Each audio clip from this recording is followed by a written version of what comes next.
Welcome, dear listeners, to History with Herodotus, where we embark on a journey through the annals of time to uncover the secrets of our shared human experience. Today, we find ourselves in the midst of the American Civil War as we delve into the fascinating tale of the Battle of Chancellorsville. This pivotal conflict, fought from April 30 to May 6, 1863, was a crucial moment in the war between the Union and Confederate armies. As we set the stage for our exploration, let us transport ourselves to the rolling hills and verdant forests of Virginia, where the battle took place. The landscape, dotted with rustic farmhouses and winding roads, seemed an unlikely backdrop for the bloodshed that was to come. And yet, it was here, in the vicinity of the Chancellor family's plantation, that the armies of General Robert E. Lee and General Joseph Hooker would clash in a confrontation that would shape the course of the war. To truly understand the significance of the Battle of Chancellorsville, we must first examine the events that led to its outbreak. In the spring of 1863, the Confederate Army, under the command of General Robert E. Lee, was seeking to regain the initiative in the war. Following their defeat at the Battle of Fredericksburg in December 1862, the Confederates had been on the defensive, but Lee was determined to launch a new campaign that would drive the Union Army back and secure a crucial victory for the South. As we delve into the earliest history of the Battle of Chancellorsville, we find ourselves in the midst of a complex web of military maneuvers and strategic decisions. In late April 1863, General Joseph Hooker, commander of the Union Army's Army of the Potomac, began to advance his forces towards the Rappahannock River with the aim of attacking Lee's army from the east. However, Lee was prepared for him and had already begun to execute his plan to attack the Union Army's flank. The Confederate Army, comprising some 60,000 soldiers, was divided into two corps, led by Generals James Longstreet and Stonewall Jackson. Meanwhile, the Union Army, with over 130,000 soldiers, was organized into 7 corps, under the command of generals such as John Sedgwick, George Meade, and Dan Sickles.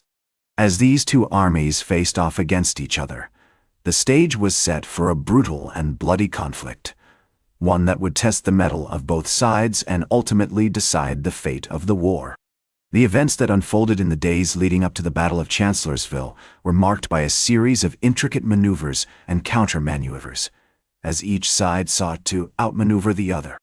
On April 29, 1863, Hooker began to advance his army across the Rappahannock River with the aim of attacking Lee's forces from the east. However, Lee was prepared for him and had already begun to execute his plan to attack the Union Army's flank. As the two armies clashed, the landscape around Chancellorsville became a battleground, with soldiers fighting through dense forests, across open fields, and along winding roads. The air was filled with the sounds of gunfire, cannons, and screams of the wounded, as the fate of the war hung precariously in the balance. And so, dear listeners, having explored the earliest history of the Battle of Chancellorsville, we now find ourselves poised on the brink of a pivotal moment in American history. The stage is set for a dramatic confrontation between two of the most brilliant military minds of the Civil War era, as General Robert E. Lee and General Joseph Hooker engage in a battle that will decide the course of the war. Let us proceed to the next chapter in our tale, as we delve into the heart of the Battle of Chancellorsville and witness the heroic sacrifices, daring maneuver. Welcome back to History with Herodotus, as we continue our journey through the annals of time to uncover the secrets of the Battle of Chancellorsville. As the battle raged on, General Robert E. Lee's bold plan to attack the Union Army's flank began to bear fruit. On May 1, 1863, Confederate forces under the command of General Stonewall Jackson launched a surprise assault on the Union Army's right flank, catching them off guard and sending them reeling. The Union lines wavered, but they managed to hold their ground, despite being vastly outnumbered. Meanwhile, General Joseph Hooker, commander of the Union Army's Army of the Potomac, was struggling to respond effectively to Lee's maneuvers. Despite having a significant numerical advantage, Hooker's forces were dispersed and disorganized, making it difficult for him to coordinate an effective counterattack. As the day wore on, the Confederates continued to press their advantage, pushing the Union lines back and gaining valuable ground. One of the most remarkable aspects of the Battle of Chancellorsville was the heroic sacrifice of General Stonewall Jackson, who played a crucial role in the Confederate victory. On May 2, 1863, Jackson led his corps on a daring march around the Union Army's right flank, striking at their vulnerable rear and sending them into chaos. However, as he was reconnoitering the battlefield, Jackson was accidentally shot by his own troops, who mistook him for a Union soldier. The loss of Jackson was a devastating blow to the Confederates, but it did not deter them from continuing their assault. As the battle reached its climax on May 3, 1863, the Union Army's lines were stretched to the breaking point. Despite being outnumbered, the Confederates had managed to gain the upper hand, and it seemed as though they would emerge victorious. However, the Union Army's artillery played a crucial role in stemming the Confederate tide, blasting holes in their lines and buying time for the infantry to regroup. In the end, it was the bravery and determination of the soldiers on both sides that decided the outcome of the battle. The Confederates emerged victorious, having inflicted significant casualties on the Union Army and securing a crucial victory for the South. However, the cost was high, with over 30,000 casualties suffered by both sides during the course of the battle. As we reflect on the Battle of Chancellorsville, we are reminded of the complexity and nuance of human conflict. The battle was marked by moments of heroism and tragedy, as soldiers on both sides fought for their lives and their causes. It was a pivotal moment in American history, one that would have far-reaching consequences for the outcome of the Civil War. And so, dear listeners, we come to the end of our exploration of the Battle of Chancellorsville.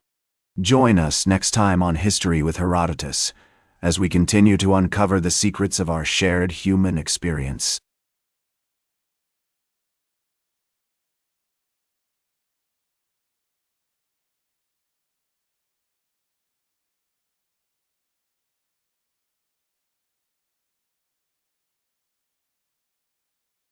Welcome back to History with Herodotus, as we continue our journey through the annals of time to uncover the secrets of the Battle of Chancellorsville.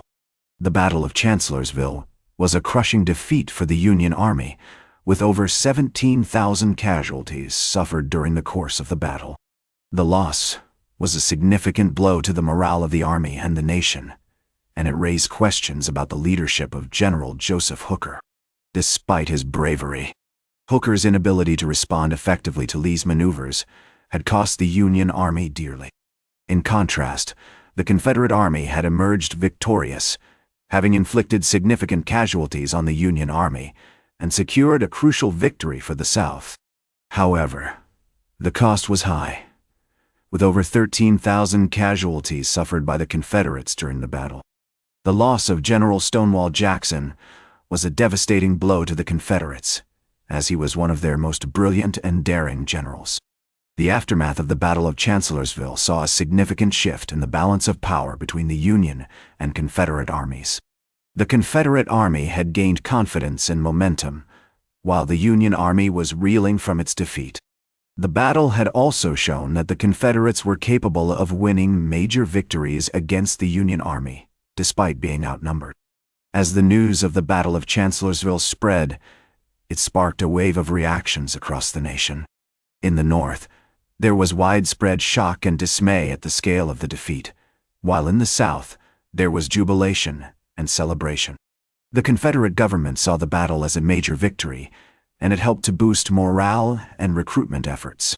In the months that followed, the Union Army regrouped and reorganized, determined to learn from its mistakes and launch a new campaign against the Confederates. The Battle of Chancellorsville had been a setback, but it was not a decisive defeat. The war would continue, with both sides suffering heavy losses and enduring immense hardships. As we reflect on the aftermath of the Battle of Chancellorsville, we are reminded of the complexity and nuance of human conflict. The battle was marked by moments of heroism and tragedy, as soldiers on both sides fought for their lives and their causes. It was a pivotal moment in American history, one that would have far-reaching consequences for the outcome of the Civil War. In the words of General Robert E. Lee, the Battle of Chancellorsville was a great victory, but it was also a costly one. We lost many brave men, including General Jackson, who was one of our finest generals. However, we emerged victorious, and that gave us the confidence and momentum to continue fighting for our cause. As we conclude our exploration of the Battle of Chancellorsville, we are left with a deeper understanding of the complexities and challenges of war. The battle was a testament to the bravery and sacrifice of the soldiers who fought in it, and it serves as a reminder of the enduring legacy of the American Civil War. Join us next time on History with Herodotus, as we explore other pivotal moments in American history, and uncover the secrets of our shared human experience. That's all for today's History with Herodotus. Remember to like, share, and subscribe. And until next time, remember that to understand the present, we must first understand the past.